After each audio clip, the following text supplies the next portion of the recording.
So, here's something that I've been just putting off and putting off and putting off. I've never like made any attempt to address it or talk about it or anything.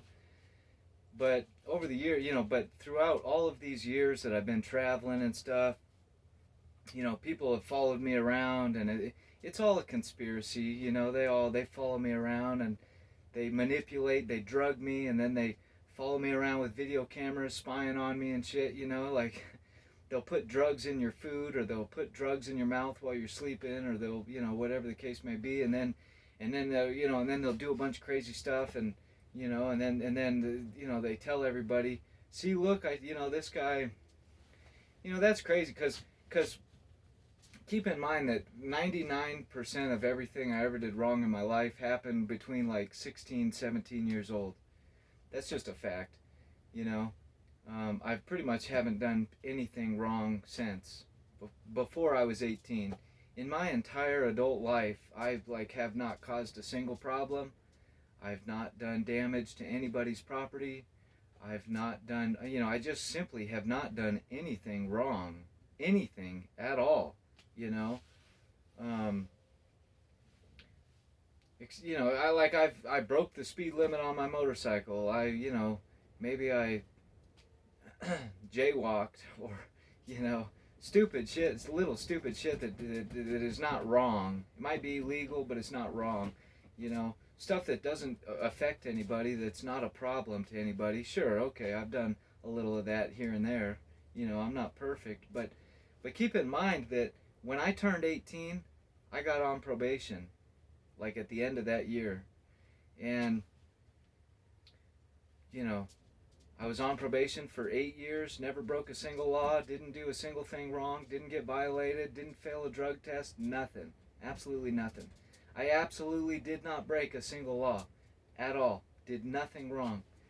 But anyways, and was it, and, but anyways, and then after that, I've pretty well tried to keep that pattern going, and a lot of people have stabbed me in the back and screwed me over along the way, and these and I've never like gone back to try and haunt them, or gone back to try and get revenge, or you know what I mean. I've always taken the approach that look, it is what it is. Let's just say I deserved it at the time.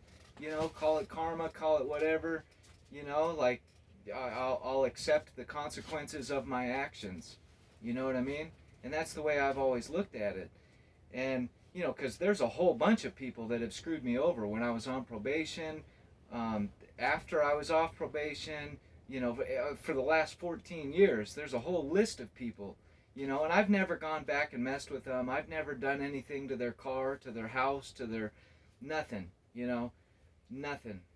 Like, believe me when I say, and it's 100% fact, in the last 14 years, I've done basically nothing wrong.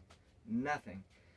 But, but, the people have been stalking me and following me around, and they go around, they talk to everybody, and we're going to expose this guy, and he's such a horrible person, and which, I mean, I don't know, I always thought that if you were a horrible person, you'd have to be like doing something horrible, right?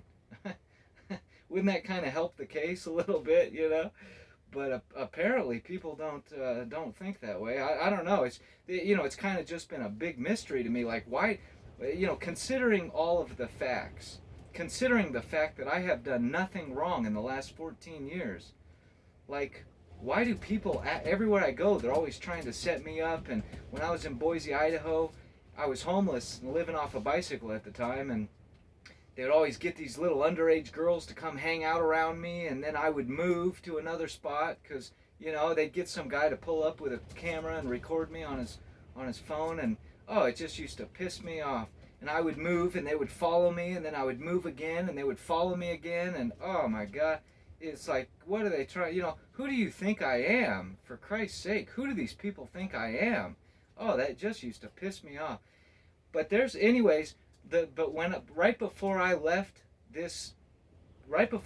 here earlier this year, back in January, I seen a guy, Ian, hanging out. Of course they follow me and they go around, talk to everybody. There was a guy, Ian, hanging out down at the neighbor's house about a mile up the road from here, and I haven't seen that guy since I was like probably 16, 17 years old. And the last time I seen him, they drugged me. They put Xanax in my drink, and after I passed out, they stole all the contents of my wallet. They stole like $130, but more importantly, they stole my driver's license. They stole my social security card. They stole my debit card. They just, I don't even think they stole the wallet itself. They just stole everything out of the wallet. And looking back at it now, I'm convinced that they were framing me for stuff behind my back all along, things that I had nothing to do with and I was totally unaware of, you know. But as all of these events have unfolded over the years, I've caught on to the things that are happening. Like when I was in Kansas just recently, I was hanging out with that Rachel girl, and I did everything I possibly could to just treat her good. And even when she was like hitting me with her, she would like blow up and just act totally crazy for like no reason at all. I don't even, she was on drugs is what the deal was, because I was going to sleep and she was staying up all night about 50% of the time. When she would sleep, I would always wake up 2 or 3 hours before her, you know. But about 50% of the time, she would stay up all night and go sleep with other guys, and they were running around. I wouldn't doubt if her and whoever, I'm pretty sure they were having somebody else pretend to be me, and they would stay up all night while I was asleep and go walk around the town and yell at each other and make a big commotion and act all crazy and do, and then they would blame that on me. I don't know for sure that happened. I mean, like I said, the whole time I was with her, I just treated her, I never called her a single name. I absolutely treated her with respect. I just treated her as good as I possibly could have, even though she really treated me like shit. And she she like hit me with the remote. She elbowed me in the chest one day at the hotel, and I like fell over onto the bed. And she was obviously trying to manipulate the situation. When we got into that one town, she like blew up on me and just was acting all.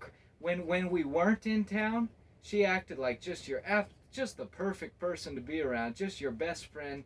She was just the funnest, nicest, she was just a joy, a real pleasure to be around.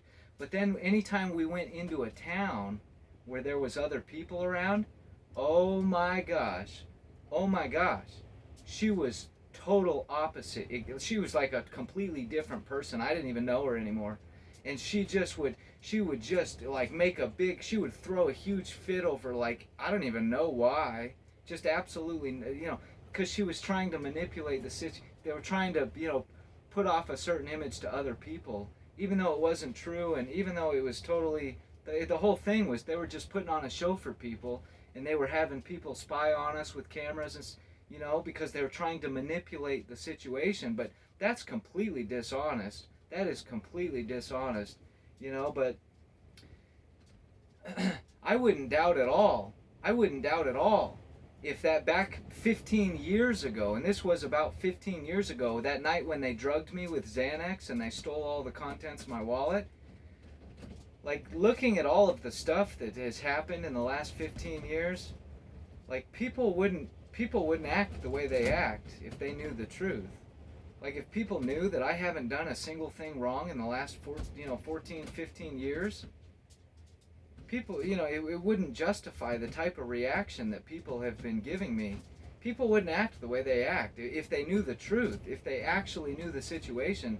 It's like, because everywhere I go, they act like, oh my God, this guy's some huge threat, and we need to get him out of our community and get him to go back to wherever. And it's all obvious, like wait a minute. So I've been to 38 different states.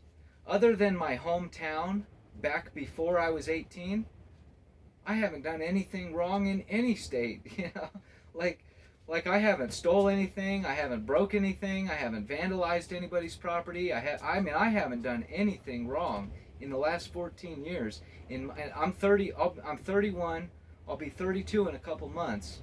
In my entire adult life, believe me, it's a fact. It's a fact.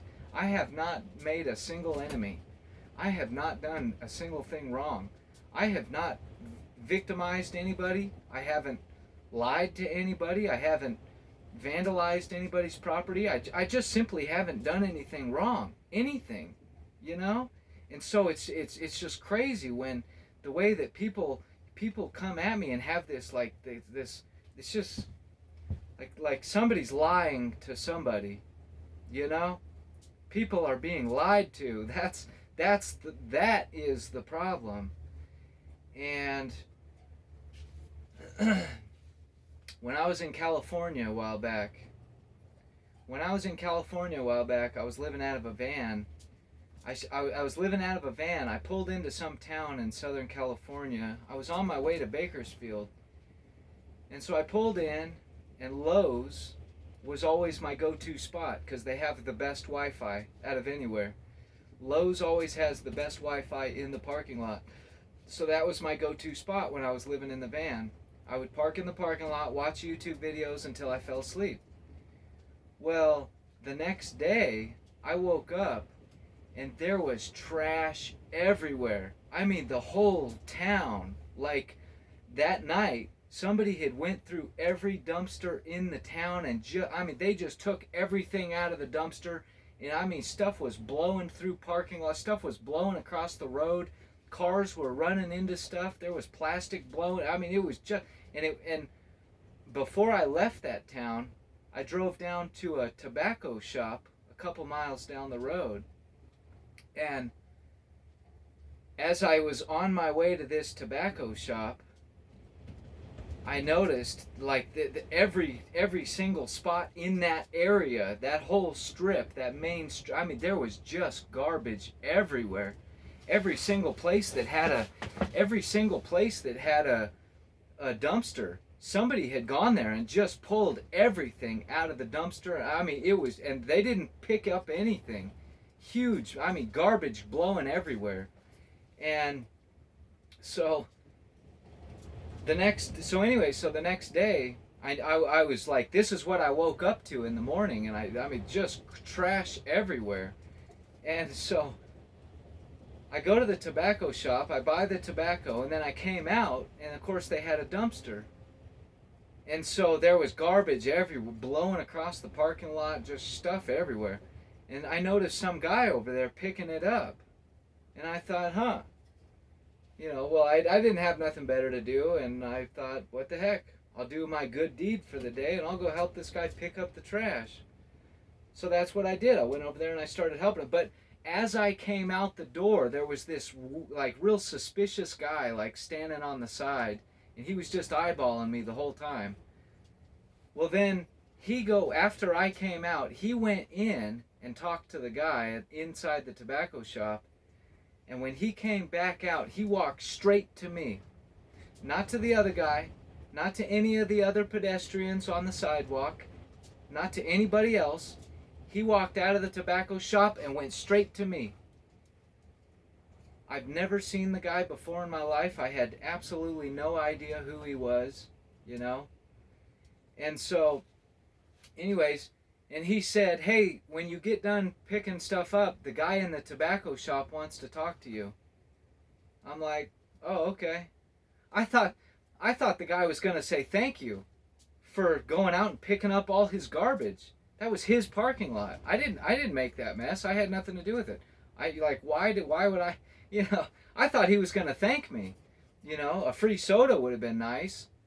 But anyways, I walked back in there, and that guy, oh my God, and I said, hey, the guy that just came out told me you wanted to talk to me, and he, oh man, he just gave me the dirtiest look on his face. I mean, if he could have just jumped over the counter and beat the shit out of me, that's what he wanted to do. I don't know why. Like, what on earth did that guy tell him? I think that guy told him probably that I was the one who made I mean, because of some of the stuff that was happening, I'm pretty sure there was somebody else that had a van similar to mine. They were going around staging fake crimes that had nothing to do with me, and then telling everybody that it was me, and that's what I did while I was there. I started catching on to that, and I'm almost positive, it doesn't make sense at the time, but afterwards you think about it and it's like, whoa, wait a minute. That's the only explanation. That's like that's I guarantee that's what happened, you know? So just last year, in fact, just last year, check this out. I was riding a bicycle to California, and this one chick picked me up this one chick, she was a few years older than me. She picked me up and gave me a ride to Phoenix from Camp Verde. And she was talking about some guy that somebody didn't like, and that whoever this person was, they were hacking into this person's Facebook, and then having their friend hack into their underage daughter's Facebook, and then sending messages back and forth between the two, and then deleting all of the messages before either one of the people wakes up. And so the person, the underage girl, and some guy but I'm pretty sure she was talking about me. She was like, she didn't say that directly, but that's what she was hinting around, She was hinting, like she said it without actually saying it. And I don't know. Nothing, I would never do anything like that. And nothing like that has ever happened. Nothing like that has ever happened. But, it makes you wonder. It's like, seriously, it makes you wonder, like, that's what she was hinting around. That's what she was saying, When I went to Arkansas, maybe it's just a coincidence. Maybe it's just a coincidence. Maybe they were just saying that to mess with my head. I don't know. I mean, it's not true. If anything like that did actually happen, it had nothing to do with me. That's a fact. But when I was in Arkansas a few years ago, everybody kept hinting around the fact that there was some girl staying at the domestic violence. I left Arkansas because I was in Flagstaff. Okay. I was staying in Flagstaff, and people were gassing out my tent. They would slip a hose through there's like a little thing they would slip a hose into the tent and then use welding gas and gas me out at nighttime while I was sleeping. They would fill the tent up with welding gas.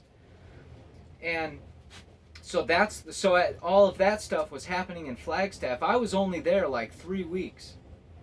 And that was it. And I left. We'll come back to Flagstaff in a minute. I'm going to tell you what happened the next time I was in Flagstaff.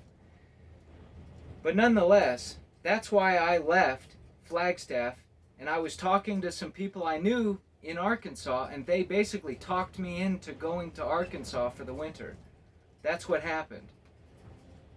But nonetheless, when I got to Arkansas, people were hinting around the fact that there was some girl staying at the domestic violence shelter for women and children, and she was telling people that she was my ex-girlfriend, and she moved to Arkansas to get away from me, and that I was stalking her, and I followed her there.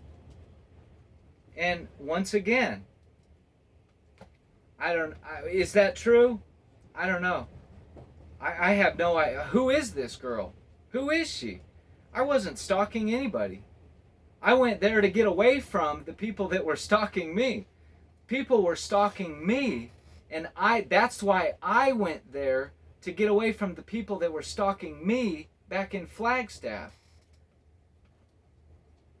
And then I get there, and people are like, "Oh yeah, that guy's stalking some girl that's staying at the shelter for domestic violence. Who is she?" Who is who is this person? Introduce me to her. I have no idea who they were talking about. I don't have a clue. I mean, I have absolutely no idea who they were talking about. But it was just crazy. It's like it didn't, maybe they were just saying that just to mess with my head. I guess I'll never know. I wasn't stalking anybody. I went there to get away from people that were stalking me. But so I ended up working there when I was in Arkansas, and I bought this truck, and then I drove it. They crushed up chlorine powder. They put chlorine powder in my mouth and in my nose while I was sleeping. um, in Salt Lake City, and then I went to Oregon, and they just like totally destroyed the truck, and they caused a whole bunch of problems. But anyways, after that, I ended up going back to Flagstaff. So check this out. So I went back to Flagstaff, right? Oh my God, and I was pissed. I was pissed. I went back to the exact same spot where I had camped at the year prior, with the same spot where I was, and it was trashed. Oh my God, there was garbage everywhere. There was beer bottles, beer cans, couches, TVs. I mean, the whole area was just, I mean, just trashed. Absolutely trashed. You know? I mean, just garbage everywhere. When I left that spot, I was only there 3 weeks, you know? And there was like two people. I hung out with this one white guy. I hung out with this one native guy one night. The two of them one night. Other than that, the only people I interacted with were people at the homeless shelter and the people at the food bank. When I went to take showers, you know, I mean that's all there is to it. But you know, it's one of after, and maybe it's just a coincidence. Maybe it's just a coincidence. You know, it is a college town. Maybe college kids were out there having parties and they made a big mess. They left garbage everywhere. Maybe it's just a coincidence. I don't know. You know, I wouldn't doubt. Once again, I wouldn't doubt at all. In fact, I'm almost positive they probably had, they drove me out of there so that they could have somebody else pretend to be me.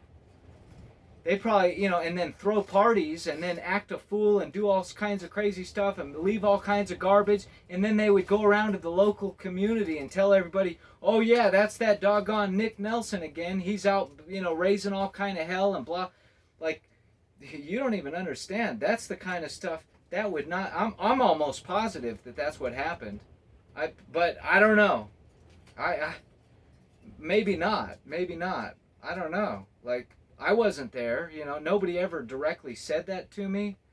But man, it sure seemed that way because that next time when I was there in Flagstaff, I was hanging out with this guy that told me his name was William. And that's not his real name. He was just lying to me. But he kept like making comments about trash, about leaving trash around at camp. And I think that he was trying to get me to talk about leaving trash at camp. And I told the truth. I was honest. I told him, you know, everywhere I camp, I never leave any trash. I always pick everything up. If anything, I haul trash out of the campsites, out of the woods, you know, because that's the truth. I always, when I go to a homeless camp or if I camp out in the woods right outside of town or whatever, oh, it just pisses me off when there's garbage everywhere and it just looks like a total dump. You know, if I'm going to stay there for a while, every day I'll take a little bit of trash back into the gas station or the dog park or the city park or wherever that I can dispose the trash. I'll bag it up, you know, with my grocery bags or whatever, and I'll haul stuff out of there and clean the area, you know, because in my area, I always try to keep everything clean. But I'm pretty sure, you know, maybe it was an effort to try and discredit me, or, you know, but there's just too many coincidences, you know. There's just way too many coincidences for that to, you know. I'm pretty sure that that's what was going on. You know, because why? Because every time I talked to that guy for a while, he kept bringing up trash. He kept talking about trash and hauling stuff out of the campsites and whether or not certain people make messes and leave garbage and, you know, and it really like it struck me as odd that he kept bringing it up, you know. And the truth of the matter is, you know, in that spot in Flagstaff, there was no garbage there when I left. I was only there 3 weeks, and there was only like two people, that native guy and that white guy. I hung out with those guys like one night, and then I hung out with that white guy a couple other times. But those are the only people I hung out with at the camp. The only other people I would see were like at the food bank or people at the I I would go to the homeless shelter and take showers, you know.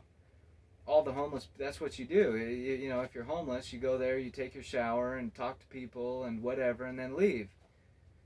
So, but you know, you put two and two together. There's just way too many coincidences there for something not to be going on, you know. The other thing that speaking of Flagstaff, they would always have people come up and ask. I would like go to, if I was going to go to a gas station to buy an energy drink, because I like to drink those the green Monster energy drinks. Every time I'd go to a gas station, they would have some guy like come up and approach me, and he would be like, "Hey, I got the money. I don't have an ID. Will you go in?" And he was clearly, you know, usually they were people that were clearly old enough to buy alcohol. Or up in Oregon, there was a homeless guy. Yo, check this out. Up in Oregon, when I was up in Oregon the year before last, there was this old homeless guy. And he told me, "Hey man, I want you to go buy me some weed." He was old, like he was plenty old enough to buy weed at the store. You know? But he didn't, he told me that he didn't have a driver's license. He had $20. So I went in there and I bought him $20 worth of weed. You know? And so anyways, I ended up working at this, I was painting houses with this one guy. A few weeks later, I went back to that gas station. I ran into the same guy, and he said, "Hey man, how's it going? Blah blah blah. You know, what are you up to since, you know, like, how did that thing go last week?" And I was like, "What thing?"